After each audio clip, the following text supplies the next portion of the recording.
Welcome to the Tech Egg. Don't get scrambled. Enjoy the video. You start by confirming what's already on your machine. Open Settings and go straight to System right arrow about to read Edition, Version, and OS build. Once done, press Windows plus R and run WinVer to get the precise build string. This helps when you need updates or drivers.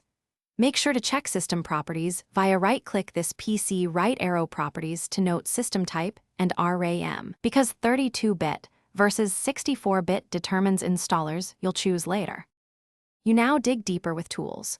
Open an elevated command prompt and run System Info to list OS name, install date, and installed hotfixes. This explains why features behave a certain way. Next, inspect your disk layout to find the Windows folder and recovery partition. That shows which drive contains the active OS.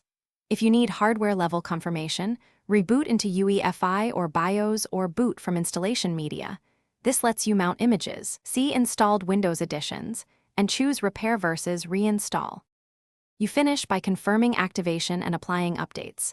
Open Settings right arrow Update and Security to install cumulative and feature updates so the OS is current. Make sure to create a backup or system image first, because restoring is easier than rebuilding. If you'll reinstall, prepare installation media and have your product key available.